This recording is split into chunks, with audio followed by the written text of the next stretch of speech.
इसको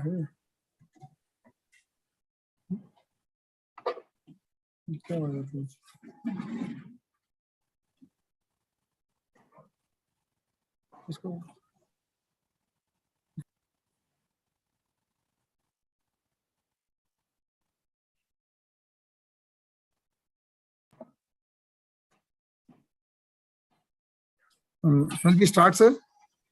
Yes, please.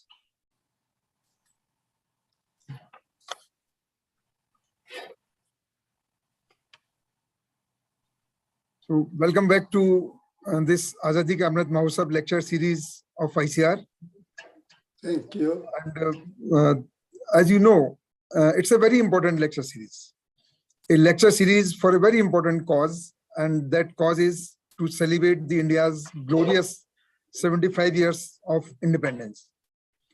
Friends, as you know, in the past, we have done 58 lectures, and today is the 59th lecture. And in the past, the lectures which we have done, they are of very eminent persons in various diversified domains.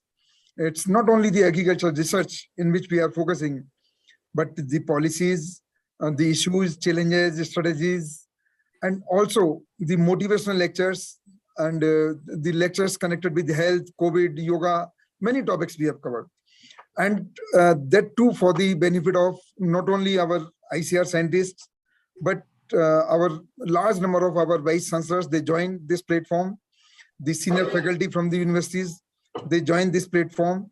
And also the program is live streamed for the benefit of the students. And this has become a very popular program because this program is giving a lot of information to our eminent audience. In the same series, today we have a lecture of a very important personality, international figure, and that is Professor Gurdev Singh Khush, a well-known figure. He doesn't require any introduction. As we know, that Professor Khush, who led the rice breeding program of IRI for 35 years, which resulted in a green revolution in rice. So that contribution is well known across the world. But for the benefit of the audience, I just want to refresh their memories by giving a brief introduction. Professor Khush was born in Roorkee, Jalandhar, in the Punjab. He did his graduation from the government college, Government Agriculture College, Ludhiana, which is now called as the PAU, Punjab Agriculture University, during 1955. I was not even born that time. PhD from the University of California, Davis, California, in 1960. Assistant geneticist, University of California, Davis, 1960 to 67. Then he was the plant breeder at International Rice Research Institute, the most prestigious international institute in the Philippines, in which he worked from 1967 to 72, where he made remarkable contribution in the field of rice. Then he worked as the adjunct professor, University of California, Davis, 2002 to 2019, and he is presently working as the adjunct professor emeritus, University of California, Davis, from 2019 till date. Dear friends, the world population, as you know, doubled from 3 billion in 1960 to 6 billion in 2000. The world rice production increased 3 times during the same period. For example, from 200 million tons in 1960 to 600 million tons in 2000. Dr. Cantrell, who was the Director General of IRI, while commenting on his contributions, while commenting on Professor Khush's contribution, he said very important lines. While Dr. Khush's name may not have passed the lips of many, but his life's work has passed the lips of almost half the humanity. A great and remarkable contribution, Professor Khush. He has earned many, he has been conferred with many awards, and the most prestigious award being the Borlaug Award, the World Food Prize, which is next to the Nobel Prize, the Ramia Medal in 1997, BP Paul Medal 2000, Padma Shri Award in 2000, Swaminathan Award in 2006, BP Pal Memorial Award in 2013, and many more to his credit. And he has received many other international awards like Japan Prize in 1987, International Agronomy Award during 1987, the World Food Prize, as I already told, that was conferred on him in 1996, and the Rank Prize in Nutrition in 1998. There are many contributions, many rich publications, many cited publications by him, and many other contributions, which I'll not take time because we all are very eager to listen to Professor Khush. Professor Khush, thank you very much, sir, for giving us this opportunity and for accepting our invitation on behalf of Indian Council of Agriculture Research. And this particular platform is today being joined by many vice chancellors, many directors, our deputy director generals, and maybe in a short time, our deputy after the director general, Dr. Mohapatra, will also join. So the floor is yours, and I request you to kindly deliver your talk. Thank you, sir. Thank you once again.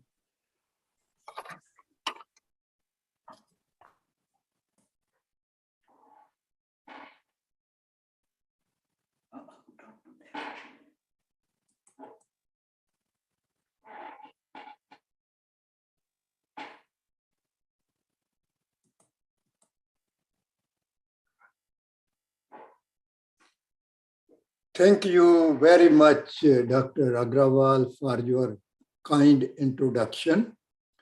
I am grateful to you, Dr. Mohapatra, Dr.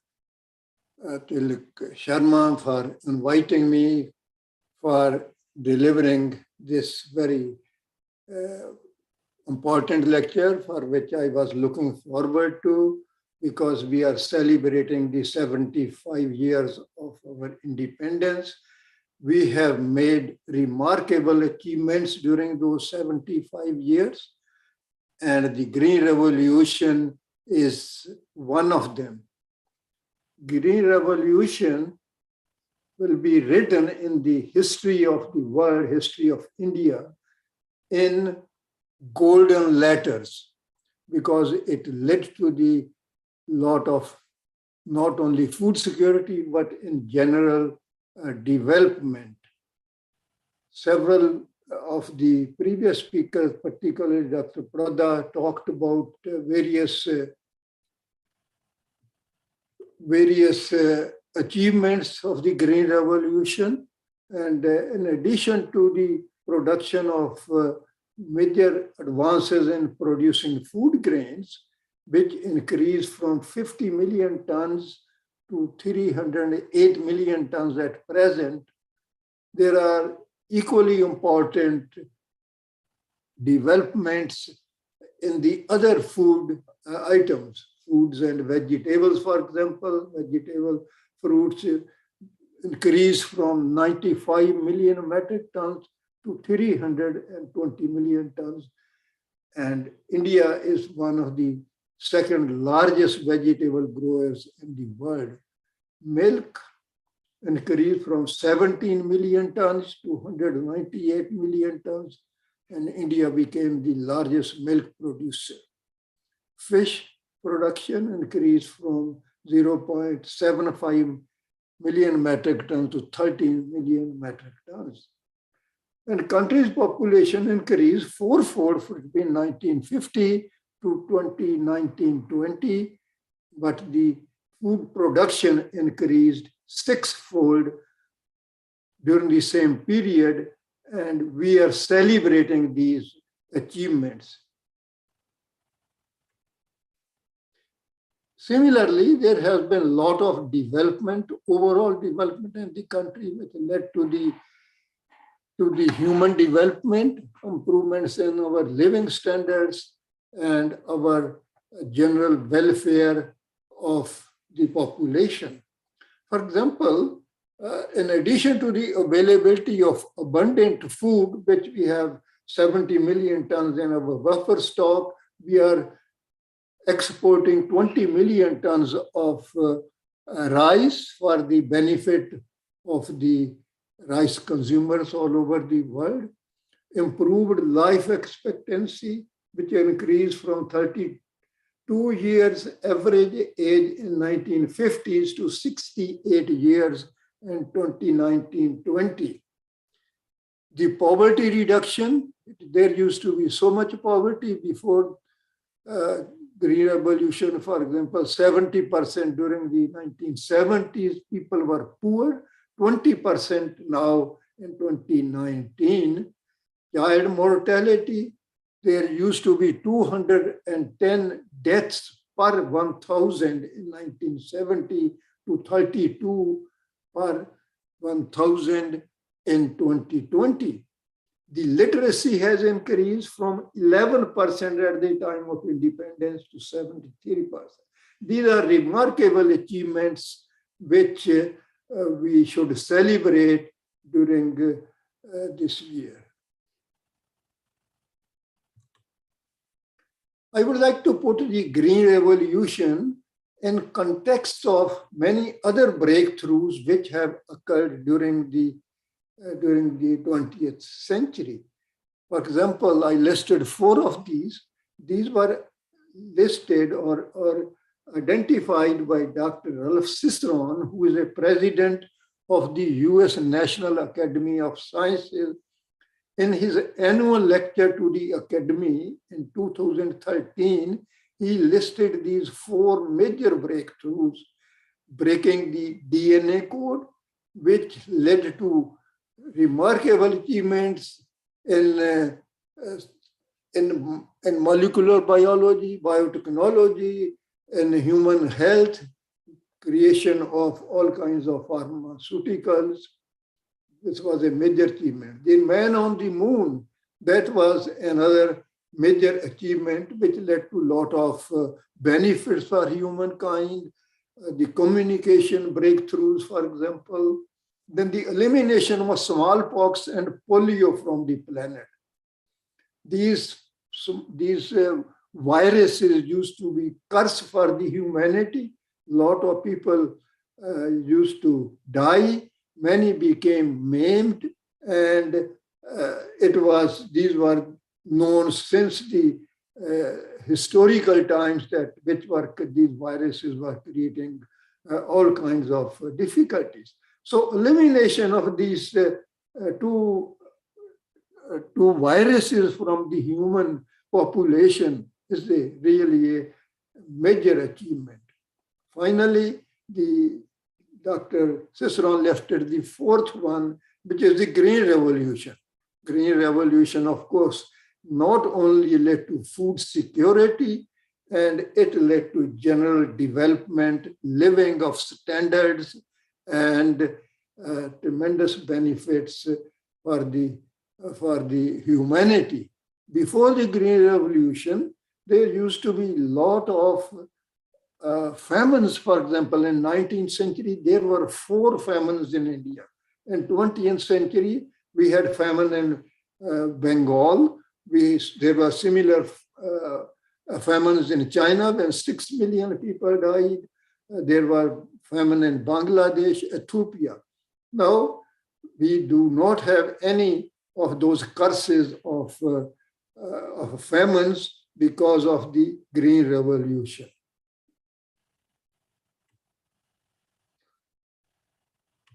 Before I start talking about the latest developments in plant breeding, I would like to spend about 5 minutes on the Green Revolution in rice for the benefit of younger generations, for the students who may have heard about the Green Revolution, but they really are not familiar what led to the Green Revolution in rice, for example. So this was the type of rice which was grown before the Green Revolution. The varieties were very tall, they would lodge, fall over, and the yield was poor, and they were very long growth duration, 150, 160, or even 180-day growth duration. So the average yield of rice at that time was only 2 tons per hectare. This Green Revolution in rice was the result of modification of the rice plant type. And I showed you this slide, which has two types of rice, is very old historical slide, because I used to show this to the visitors to explain the differences between the two types. The tall plants of old variety with the droopy leaves, and the new plant type, which has short stature, lodging resistance, dark green leaves. And the two are shown together in a plot. In plots, you can see the tall traditional rice on the left has about, it can produce about 3 to 4 tons, maximum 4 tons of rice grain. The new types, which are lodging resistant, they can produce up to 10 tons per hectare. And this was the resultant differences in the harvest index, where with the old varieties, you could get about 30% grain, rest was strong. With the new variety, you can get 50% grain. And so that's one major difference. The next major difference was in the responsiveness to the fertilizer. Because with the old varieties, even if you add fertilizer, you will not get the benefit, because there will be even more logic. And with the new variety, ICAR exemplified here, the yield continues to increase as you add the fertilizer. So that's a major difference, because then you can increase much higher amount of rice with the new varieties because of nitrogen responsiveness. So these were the two most important differences, which led to the breakthrough in increasing the yield of rice. Now, I mentioned old varieties. Some were photoperiod sensitive, they take 180 days. Non-sensitive types were even 150 to 160 days. So the farmers in the tropics could get only one crop of rice during the rainy season. But this growth duration was progressively reduced from 150 to 135, which was for ICAR 8. The newer ICAR 8 is here. Newer varieties are 115, 120, but this one, ICAR 36, is 115 days growth duration. And the yield of these varieties is same, whether it's 125, 130, or 115. And the beauty of this was that farmers could get 2 crops of rice, where only one was grown. This was in the tropics and subtropics, so that this led to the major increases in rice production. This shows the differences, the contrast of the old varieties and new varieties. This PTB21 is 180 days. It's a photosensitive. PETA, which is 150 days, ICAR 835 days, ICAR 36 is 115 days. And this ICAR 36 type are the varieties which are grown in most of Asia now. Then the improvements in grain quality, very important, because some of the variety like ICAR 8 had thick and bold grains with chalkiness. The newer varieties have much improved grain quality with long cylinder and translucent grains. ICAR 64 here is one of the most widely grown variety, and it is the best cooking quality, palatability. Then, of course, there were improvements needed in disease and insect resistance, and rice is notorious for a lot of diseases and insects. Here is slide. This shows the virus, one of the viruses which is very problematic, particularly in the tropics. and this is called grassy stunt. It was really devastating during the outbreaks. And this shows the difference between the healthy and the infected rice plant. Infected rice plants do not produce any grain, so it's a very total loss. To develop the resistance, we screened a lot of germplasm, and finally we found a wild species of rice called Oryza nivara, which is the very good source of resistance. By backcrossing 3-4 times, we were able to transfer this gene from wild species into the improved plant types. For example, here are 2 lines which are highly resistant and a very good plant type, and the middle is the susceptible line. And using these resistant lines, it was possible to transfer this gene into many improved varieties. Then you have this another disease called bacterial blight, or sometimes it's called bacterial leaf blight. This is one of the serious diseases. I remember in 1954, there was a big outbreak of this disease in eastern India and Bihar and UP, and the government called experts from Japan to look at what the disease was, and they of course identified it was the bacterial blight. And this shows that one gene can give so high level of resistance. You can see the line here, which does not have any gene for resistance. IR20 has one gene, but then the one variety with one gene are not everlasting because of the changes in the races of this blight organism. You get the breakdown. But it has been possible to combine 2 or 3 genes together, which gives much more longevity, more stability of resistance. Here are lines with 2 genes, and 3 genes, which have been, these genes have been combined into the different lines together. Then there are a lot of insects which are serious in rice, and most serious is the brown plant hopper. This brown plant hopper is very devastating. It multiplies very rapidly, and about 18 days, the new generation comes, and by the time rice is in about middle life of the plant, these insects attack the crop, and you can see this is the type of damage they cause. It's called the hopper burn. This hopper burn is one of it used to be very serious during the outbreaks of brown plant hopper.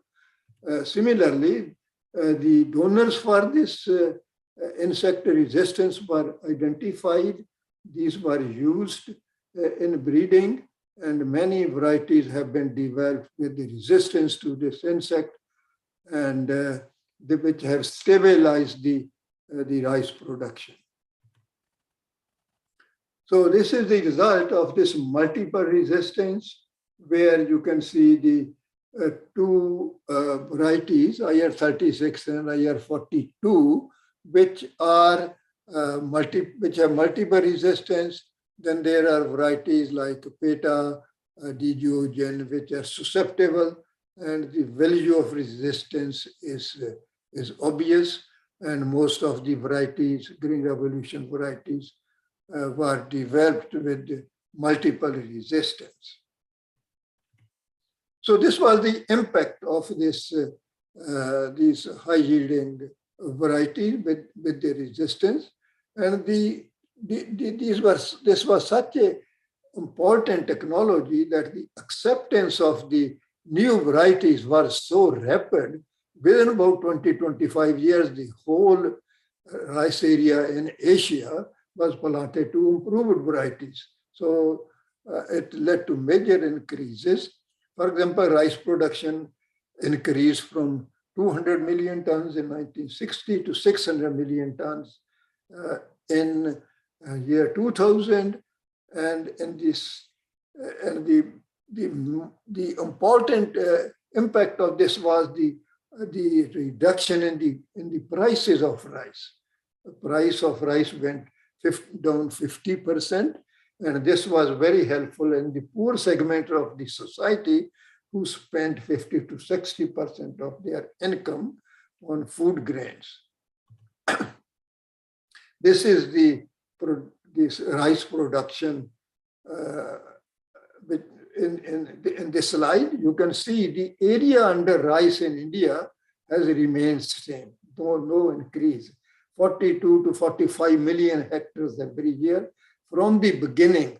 And look at the production increase and on the productivity increase, which has led to the major availability of food grains.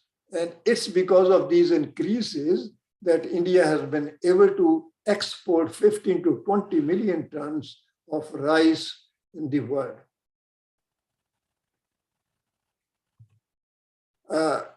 Because of this, these increases in productivity or the yield potential, it was possible to achieve save the lot of area which would have needed for feeding the present population if we were growing rice at the yield levels of 1960s. And to feed the present population, we will need this much additional area to feed the present population. So what's the present situation of food security at the present?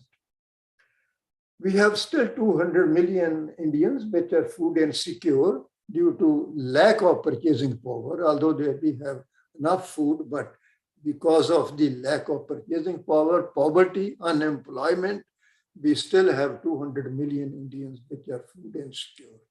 40% of the children below 5 years of age are malnourished and stunted. So widespread malnutrition. These are some of the problems which we will have to, or we are addressing as we move forward. So what are the problems facing the Indian agriculture? We need improved varieties or varieties with even higher yields, as well as more yield stability and with better nutrition.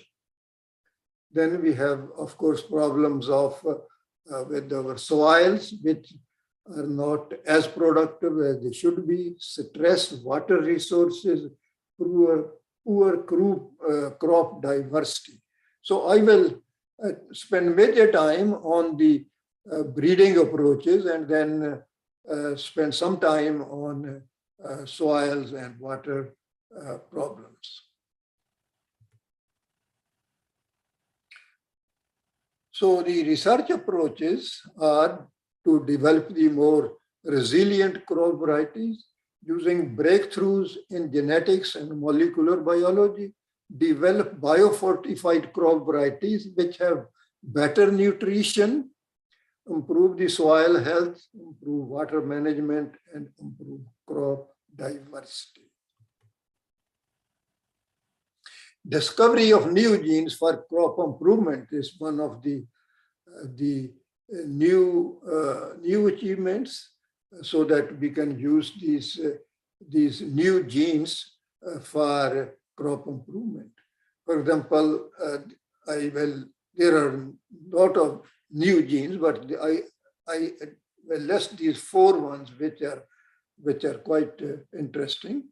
KRN2 gene, it increases the number of grains in maize cob, one of the very important genes. Similarly, OSTRR gene increases the number of grains in the rice panicle, which we can use for increasing the yield of these cereals. Then there is a Highlander gene which has been identified in Arabidopsis. It produces the sterile progenies. You know, when plant breeders are looking for male sterile lines to produce the hybrids, sometimes the male sterile lines are not available. Even in rice, where the hybrid rice have been grown for some time, several years, only one male sterility source is available. That's the only one. Similarly, in other crops, sometimes it's difficult. But using this Highlander gene from Arabidopsis, it's possible to produce male sterile progenies, which can be used. So this is one way to produce newer male sterile progenies for hybrid breed. Then this very interesting gene in wheat, which has been identified for biological nitrification inhibition. So this is the wild wheat. It's quite closely related to wheat. It's Limus racemosus. And this has a gene or a gene segment in one of the chromosomes, which inhibits the nitrification, because when we add the fertilizer, a lot of fertilizer is lost because of the nitrification. But this gene inhibits nitrification so that the fertilizer is available for the plants. It has been transferred into wheat, and the wheat gives the higher yield because it can utilize the nitrogenous fertilizers much more efficiently. Application of gene editing for crop improvement has been one of the very, very important breakthroughs during the last 10 or 12 years or so. And this has given us lot of opportunity to create new variations, new genes, rather than using the mutation breeding, which was laborious, as well as there were many other problems because there were a lot of other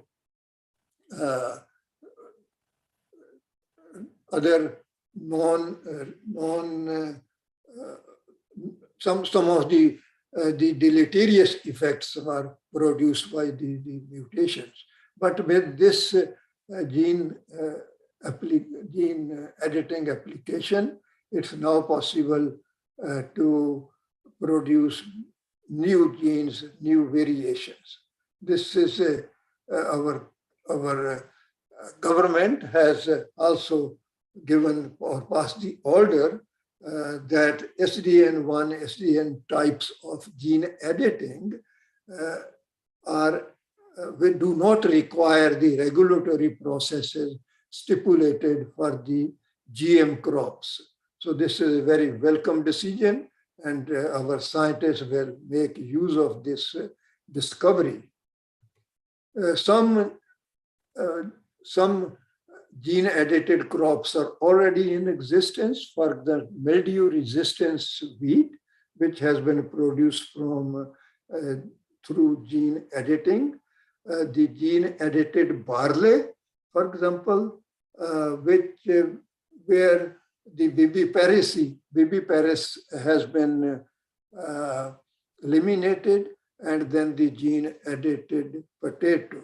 I will show you. This is the gene-edited wheat, which has mildew resistance, and the gene-edited barley, where some of the varieties have, which are viviparous, where the grains start germinating in the heads, and this problem has been eliminated through gene editing technique.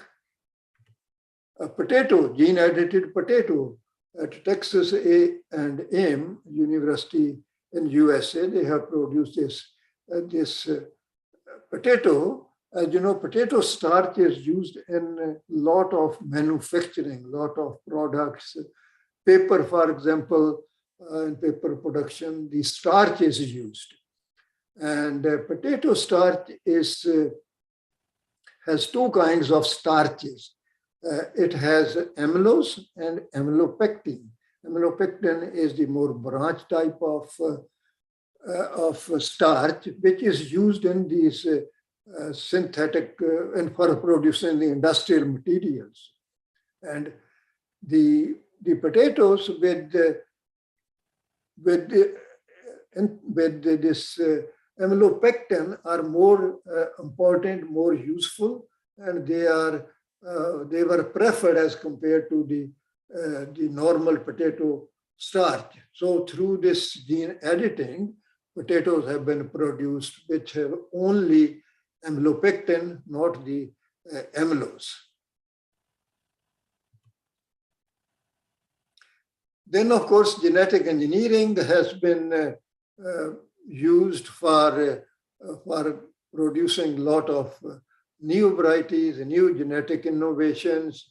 And unfortunately, our country has not made use of the benefits of GM technology due to the moratorium on GM crops.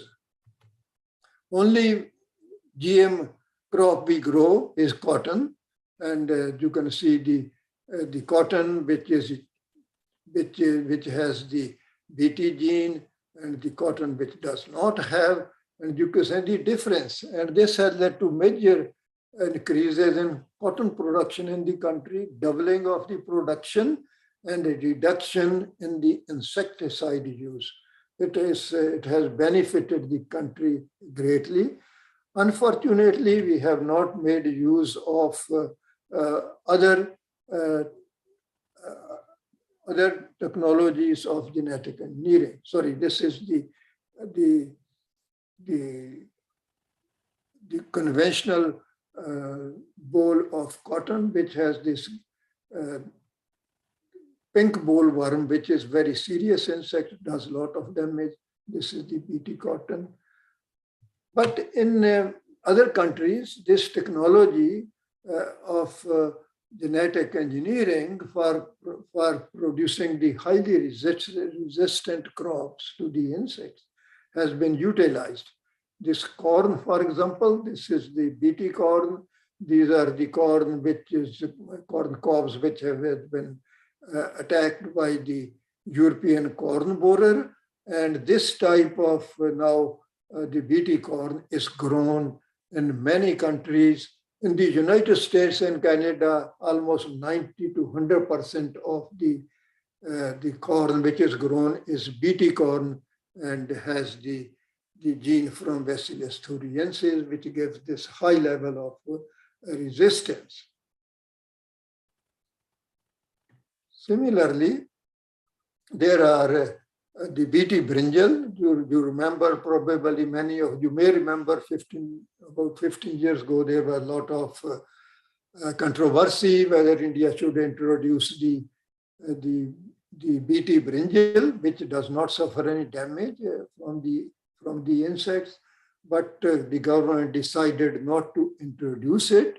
But this Bt brinjal has been introduced in Bangladesh, and also the Philippines has done all the regulatory work, and it should be probably will be released very soon.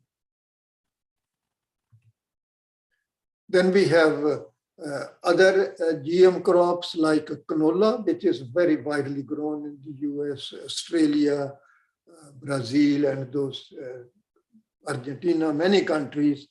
And Australia released the GM canola recently, which is now has been introduced because it has good level of drought tolerance. So that's why it's very suitable for the Australian conditions. So we have these numerous cases where we can use the GM technology for developing the newer crops with insect resistance, but modifying the quality as in case of canola oil, which has a better quality, and so many other innovations. This is GM wheat, which was developed only a few years ago. It has good level of drought tolerance, and it has been introduced to Australia, New Zealand, and these are the products which is being produced and consumed from this GM wheat. There are 4 crops which are GM crops which are very widely grown: corn, soybean, canola, and cotton. These are grown in many countries on large acreages, and there are a lot of publications on these 4 crops. So a couple of economists looked at the data, published data on these 4 crops, and then they summarized the results of this analysis from the data which is collected on yield, etc., and the use of pesticides, etc. So this is the sort of the summary of their work. For example, the yield increased 21.6% in all these GM crops. So that's a big benefit. And there was a reduction of 36.9% in the pesticide quantity used. Then pesticide cost went down by 39.2%. There was slight increase in the cost of production, which is primarily because of the higher cost of the seeds. And overall benefit to the farmers was 68.2%.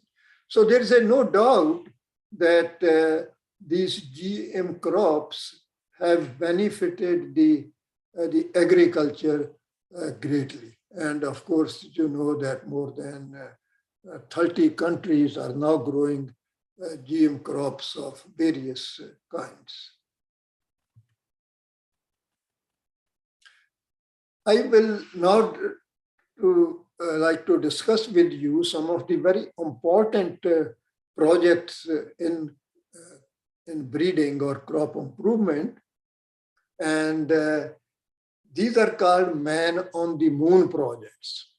During 1990s, early 1990s, we had a brainstorming with different scientists, and the Director General of the Institute was very encouraging.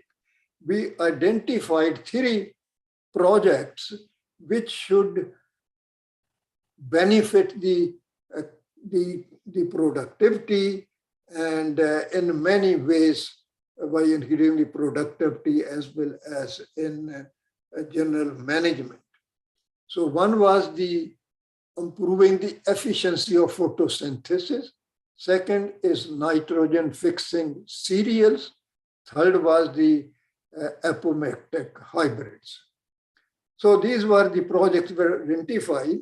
Some work was started to take the improvement in the photosynthesis, because photosynthesis is one, along with the nitrogen fixation, two most important natural processes which have been feeding the populations all through the history. So this was one way to look at for improving the photosynthesis. There are 2 types of photosynthesis, C3 and C4. Rice and wheat are C3, maize is C4, and maize has much higher yield than rice and wheat because it's C4. C4 cereals are about 30% more efficient in photosynthesis. So there are a lot of other crops which also have C4 type of photosynthesis, and the differences are in the anatomy of between the C3 and C4, and then of course the biochemistry. So we had a scientist at IRI who wanted to look at this, and a lot of germplasm of rice was screened. Some lines were identified which had the anatomy which was quite similar to the C4 plants. But then the biochemical change is an extremely difficult process. And then at the end of the century, this sort of project, all these projects were really discontinued because of the funding problems as well as our DG change. So there was not very much interest, continued interest.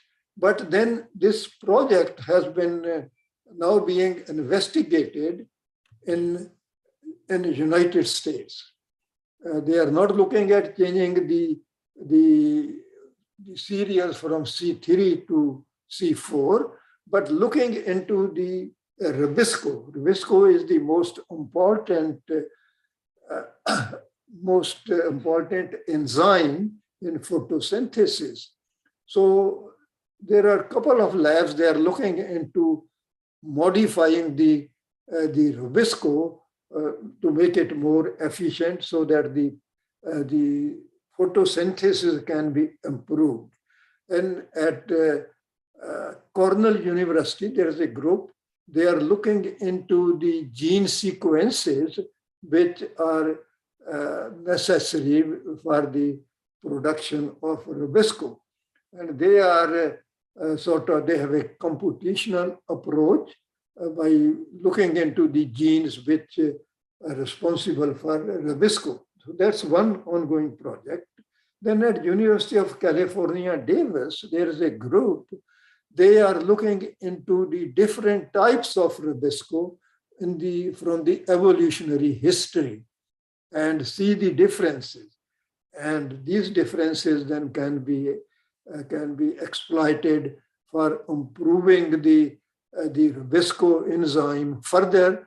And if these improvements can be made in rubisco, it will lead to the more efficient photosynthesis.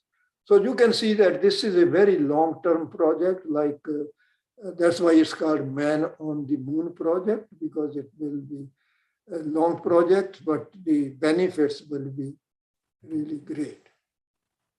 Also, there was a lot of interest at the time, I mentioned it, in looking at the nitrogen fixing cereals, because most of the nitrogen which is fixed in the soil is because of the action of microbes which are free living, not the symbiotic type, which of course which occurs in the legumes. So if the cereals can be made to fix nitrogen symbiotically, that will be a major achievement. So some project was developed by Professor Cocking in England, and there has been sort of the interest declined, and nothing really. The progress was not made. But now this project has been picked up recently at MIT, Massachusetts Institute of Technology. There is a huge project, multi-million-dollar project, and this is led by Christopher Wyatt at MIT.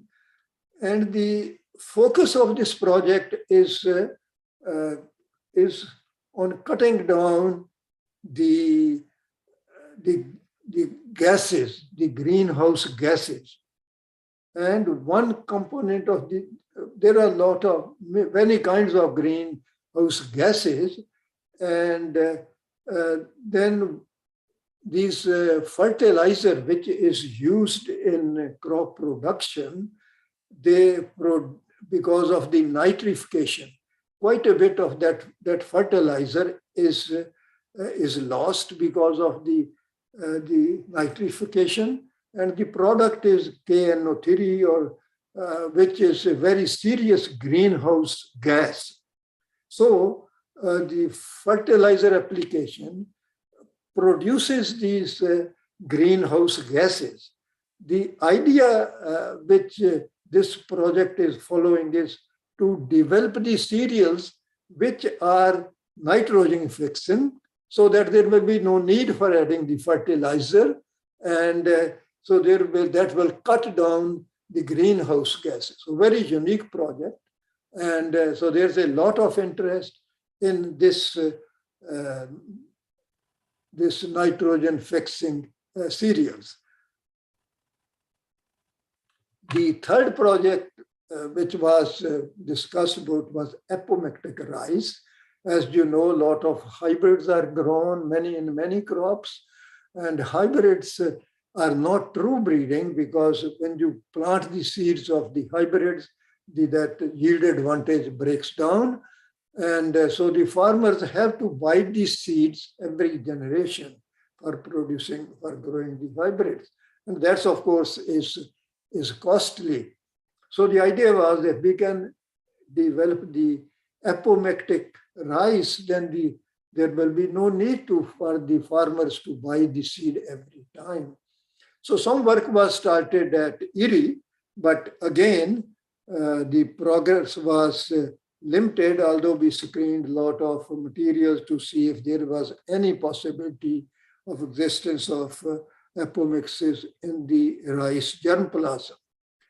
But one of the scientists at the United States, in the University of California, Davis, has been working on this project, developing the apomictic rice. And Dr. Sundaresan at the University of California, Davis, has been pursuing this project, and he has made tremendous progress. Almost 95% has been achieved. And for example, this is the F2 population from one of the hybrids. You can see the variation, which will be normal if there was no apomixis. And these are the progenies of apomictic rice. You can see how uniform they are. And this is a tremendous progress. And once this technology is introduced, that will help the rice production greatly. But there are, Dr. Sundaresan tells me that a little bit more work needs to be done to fine tune it.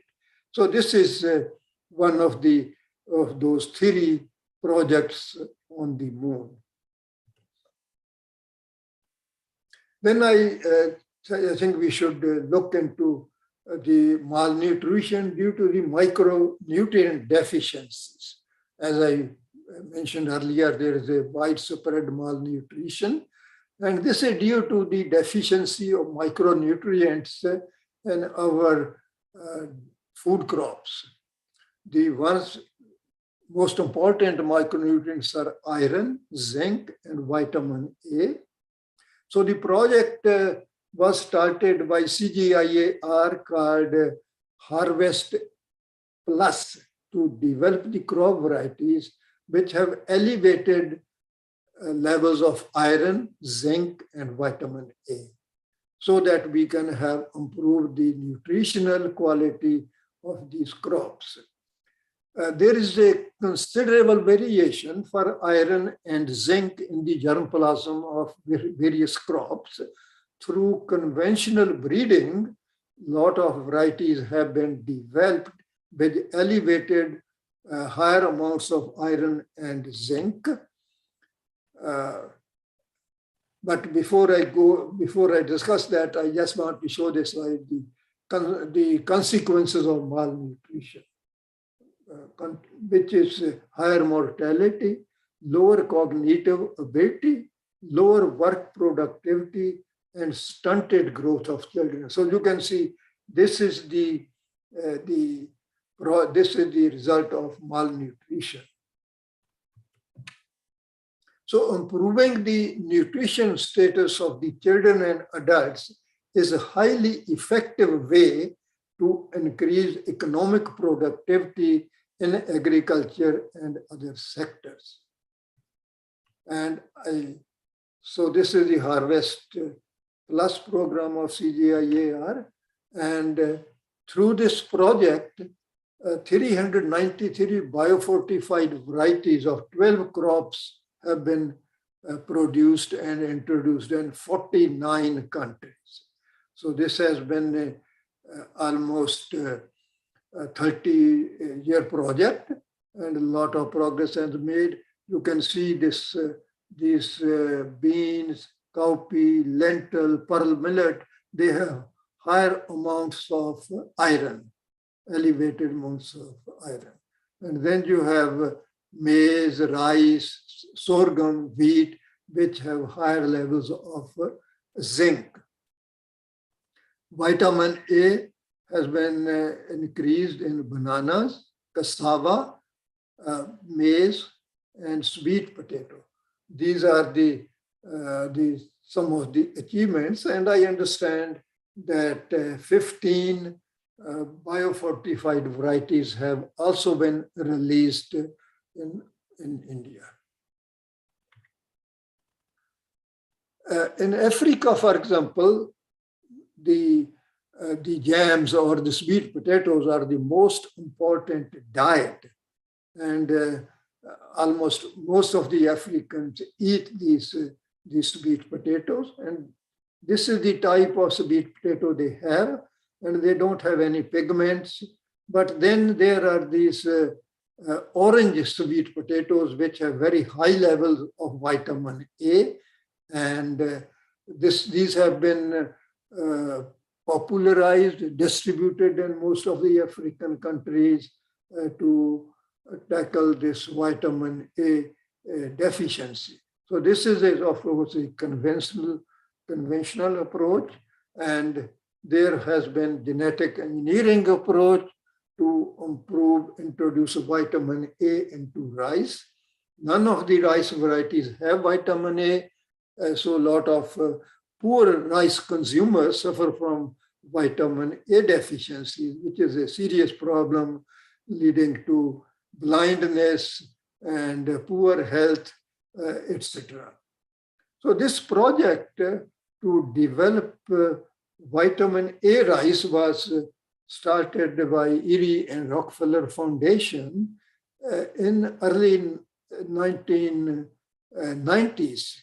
And these two scientists started work on this. Dr. Ingo Potrikas in Switzerland, he is a molecular biologist and genetic engineer. Then Peter Bayer at one of the universities in Germany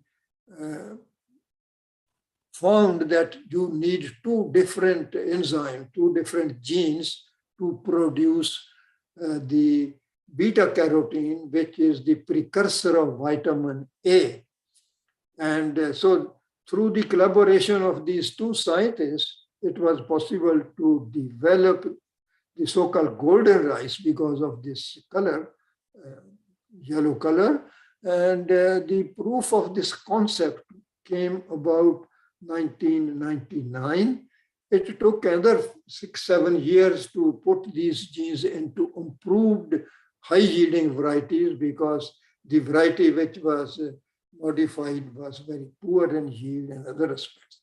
So the breeding work was done, and by 2007, the high-yielding rice varieties with this beta carotene with yellow color were available, and they were then had to go through all the regulatory testing for bioavailability of the vitamins and for the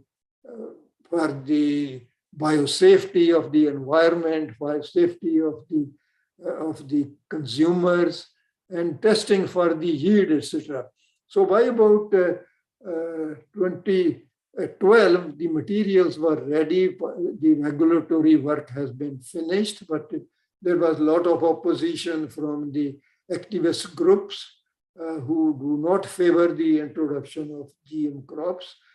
But finally, the Philippine government has taken the initiative. They have released this golden rice, which has the beta carotene for production of vitamins in the human digestive system. So this is the first country where the golden rice has been released. Last year it was approved by the government, and now the large amounts of golden rice have been produced. These are being distributed in the Philippines. You might see this, some of you recognize Dr. Willie Dar, who used to be the Director General of ICAR in Hyderabad. Now he is the Secretary of Agriculture in Philippines. And as you can see, along with his staff, they are distributing the golden rice seed all over the country.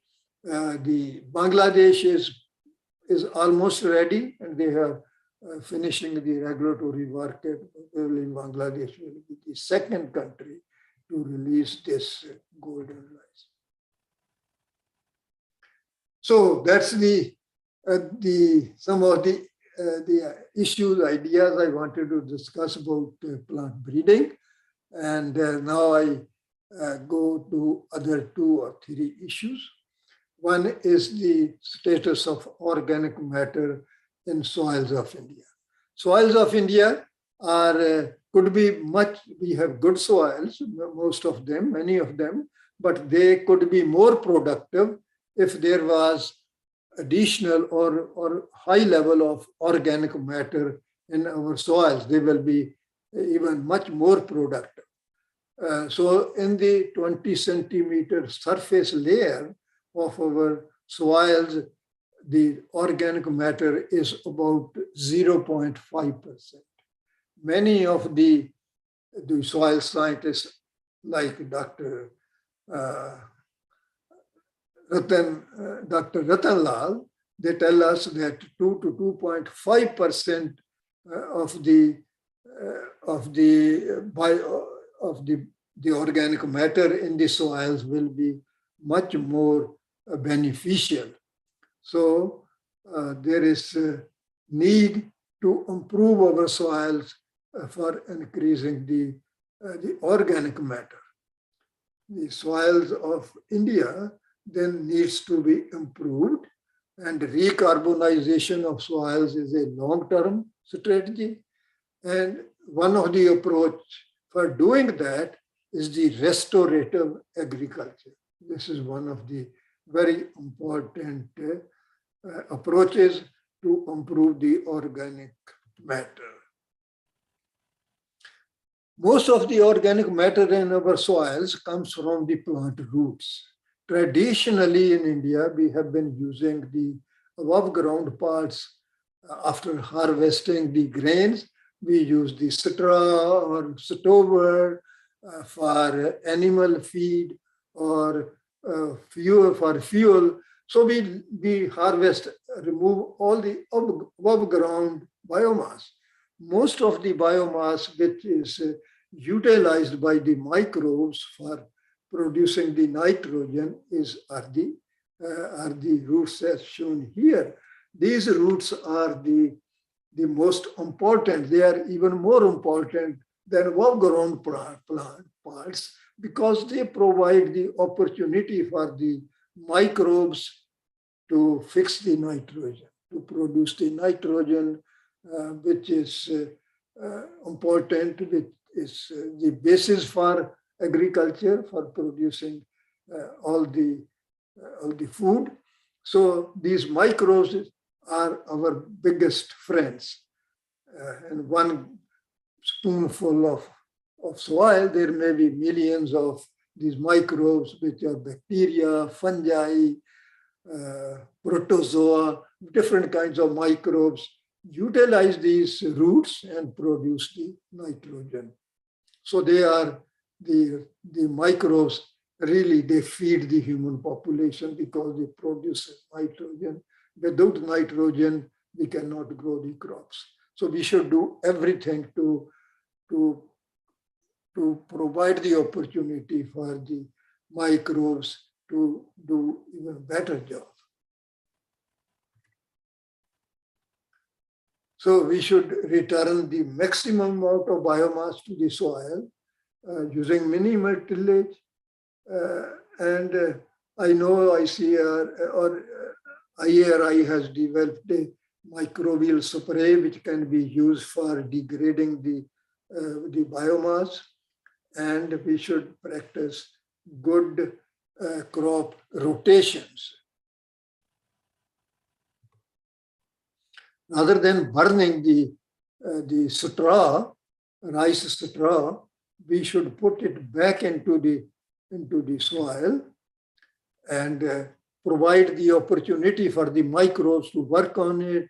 And rather than burning, we utilize it for producing more nitrogen. So when this straw is utilized by the microbes, they will produce more nitrogen, more fertilizer, and we don't have to burn the straw, because that is not only polluting the air, it's also when you burn the straw, it heats the soil, which kills the microbes. So when you can put this straw on the ground and use it as a base for producing more nitrogen by the microbes, it's tremendously useful. So what we are doing is we are feeding the microbes, and microbes feed us. So that's a tremendously useful situation. And farmers, rather than burning, they can get they can sequester the carbon dioxide, which goes back into the soil. And sometimes in many countries, there is a possibility to sell these carbon to get some even the income. So this is a win-win situation where farmers can stop the burning of the straw, provide more substrate for the microbes to produce, and sequester the carbon and sell the carbon benefits to get the income. One win-win situation. Stress water resources. I am sure many of the situations where the water resources are becoming a limiting factor, more and more limiting factor in growing the food. And for example, in Punjab, the water tables have gone down by 10 meters since 1973. At present, water tables are going down at the rate of 0.2 to 0.5 meters per year. And this is not an unlimited resource. And there are many predictions that during next 15 to 17 years, the people will not be able to withdraw the water from the aquifers because of this excessive pumping. And this is one of the most serious problems in North India, in Punjab, Haryana, Rajasthan, UP, etc. And this is one of the culprits. Free electricity, we pump the water more than what is needed, and a lot of this water is wasted. Even farmers switch on the button, then go to sleep, and the water is running like that, and then so much water is wasted, so wasteful. So this is one of the reasons for this, the aquifers depleting. There are 1.4 million tube wells like these. Even farmers with 2 to 2 hectares have also the tube wells. Everybody wants a tube well, and there were no restrictions in installing the tube wells. So what are the policy interventions for for improving this water management. I think the first important thing is to withdraw the subsidy for the tubal irrigation, because there's no reason for giving free, because when everything is free, it's misused. Start the direct sowing of rice instead of transplanting, because when you sow the direct sowing, you save 30% water. Then the policy intervention, which was just started by the present government to give the incentive to the farmers of rupees 15 per acre if they use the direct sowing or dry sowing of rice. Then introduce, of course, drip irrigation, which uses 70% less water. In the United States, for example, 80 million hectares is under drip irrigation. We have, I understand, 6 to 7 million hectares in our country, and this needs to be increased. Not every crop is suitable for drip irrigation, but many are. And here where I live in California, corn, tomatoes, all the vegetables, they are growing it with drip irrigation. So this is the one where we need a lot of investment, and the government maybe should give subsidy for introducing the drip irrigation. Some concerns have been said, well, drip irrigation, there will be no subsoil water going because there's no extra water which goes down into the subsoil. But that's I think, not a valid concern, because you are taking out only 30% instead of all of water for drip irrigation. Then, of course, the use of shorter duration varieties, reduce the area under rice in North India. That has been a sort of crying need for many years, reduce the area under rice. So what we need is introduce the crop diversity. Sorry, I wanted to show the slide, how much water is used in rice cultivation, growing the seedlings, transplanting, preparing the land. It needs a lot of water. But with the drip irrigation, that 30% water, with direct sowing, dry sowing, you can save that 30% water.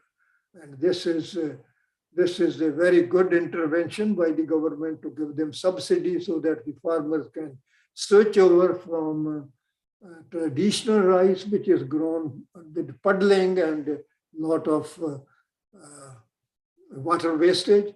And this is one of the solutions which is very promising.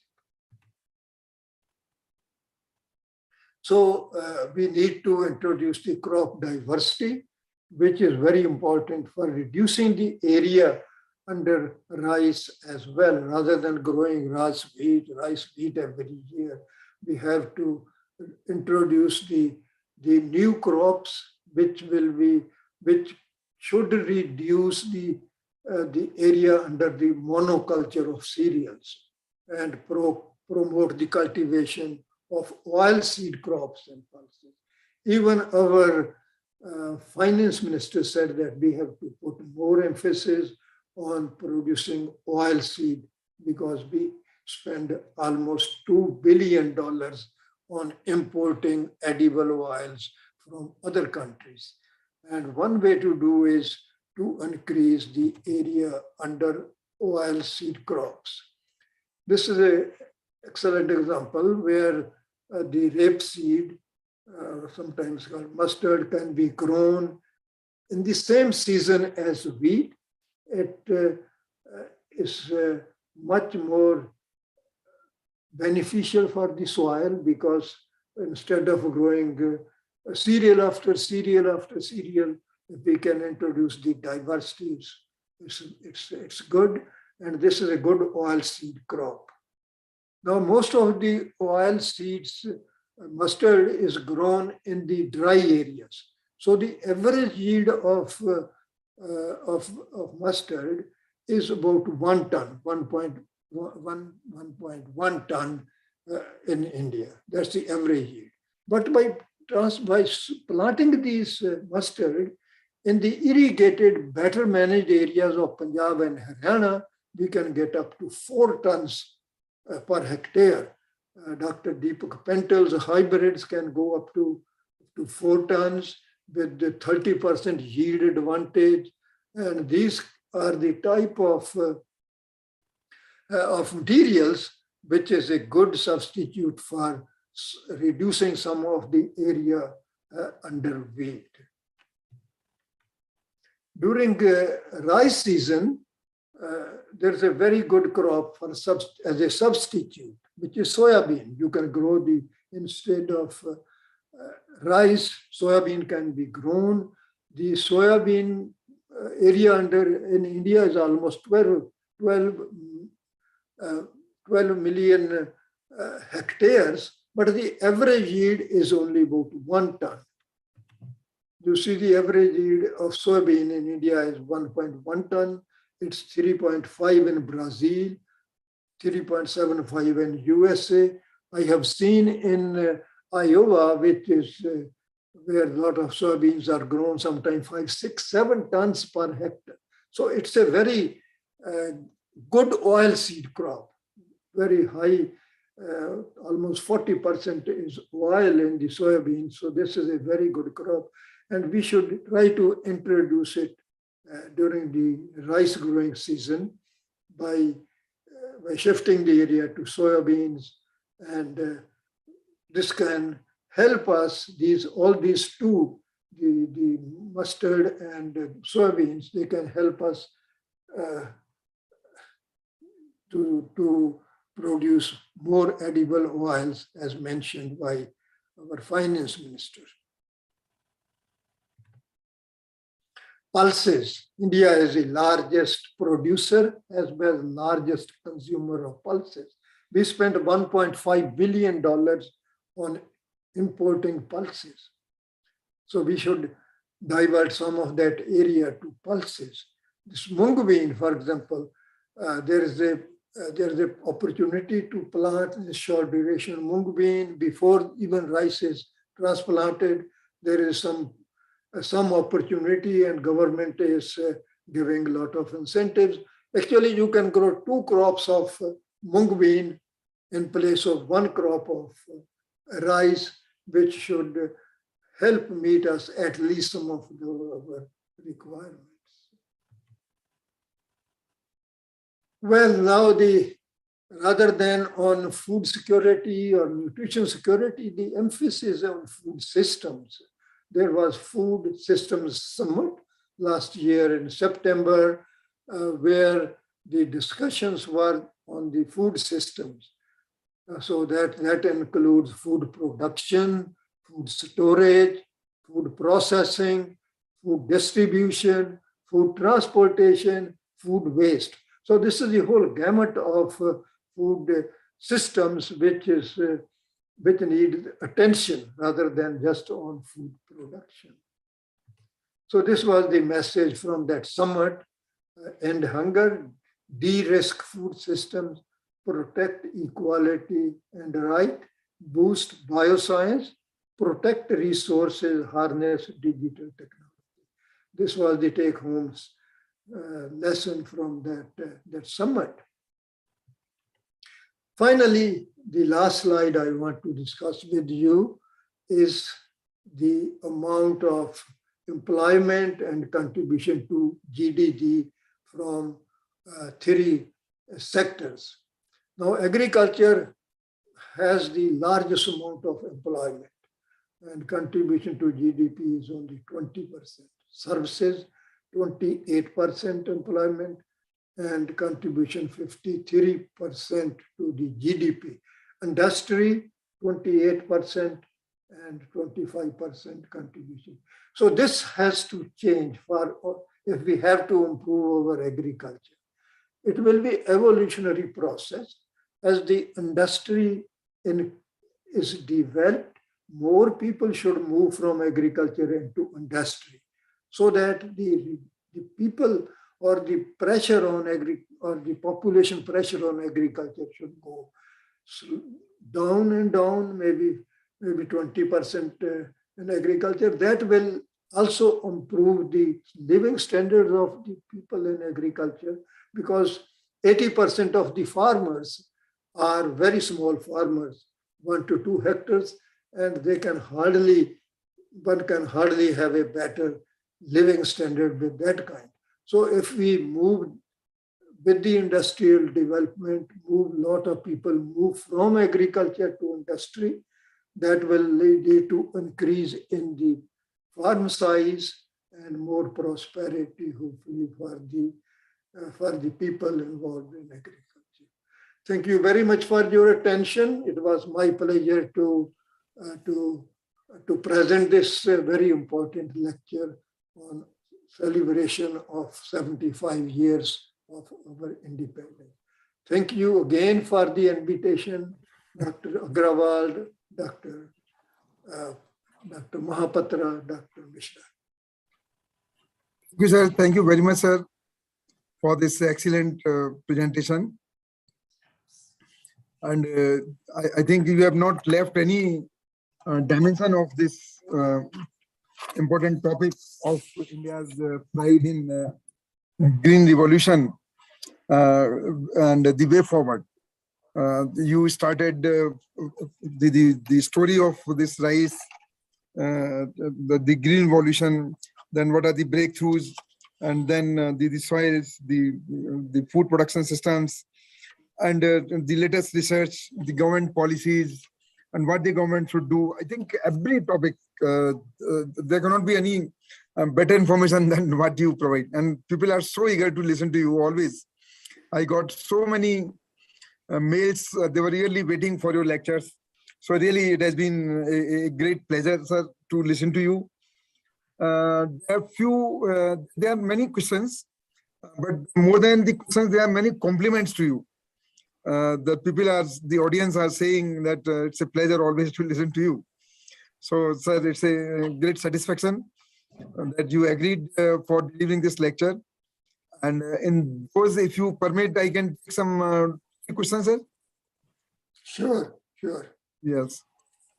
The one question is by Dr. Sanjay Rathore. What are the chances to breed successfully rice and wheat as the C4 plants? Sorry, could you please repeat? What are the chances to breed successfully rice and wheat as C4 plants? It will be a long-term project. To changing the biochemistry from C3 to C4 will be extremely difficult, but that's why it is called moon project on the moon project on the moon, so that because it's going to be very long. But then, there is always possibility with the modern techniques of breakthroughs of biotechnology and genetic engineering, molecular biology. I think this needs to be attacked, and as I mentioned, the work is already going on in the United States, couple of labs where they are looking into the Rubisco, which could lead to improvement in the photosynthesis. But to converting into C4, that's a very, very long-term project. Dr. Deep Sharma, sir, is asking that can you name the wheat variety with GM release for drought stress tolerance, as you mentioned in your talk, since GM in cereals are still of concern?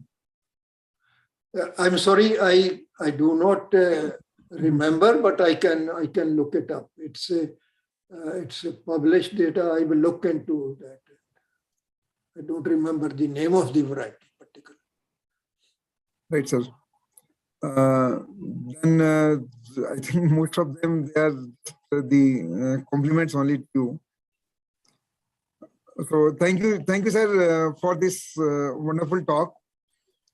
And it was early morning for you, but still you could make it. And No problem. in India, it is late evening, but still people got connected in a large number, 230 persons.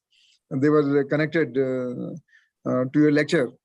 So it has been really a great benefit to our students, to our teachers, vice chancellors, directors, our many great other scientists who were involved from IRI, our Indian Rice Research Institute, and many other institutes.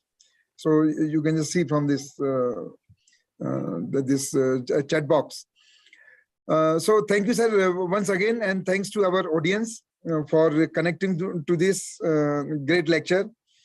And Professor Kush, sir, it's always a pleasure for us, for the whole ICR, to invite you for any such platform and to listen to you. So thank you very much, sir. Thank you, sir. Thank you very much. It was a great honor. I enjoyed it, and I am so proud that so many of our scientists were able to join, and I have very high regard for our scientists. They have contributed so much for improvement of agriculture, improvement of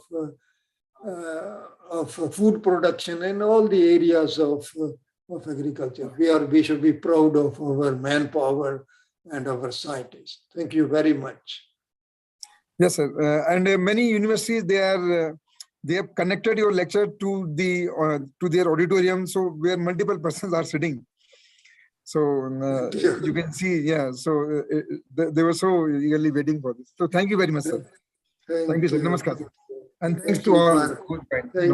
Thank you for inviting me. Thank you, sir.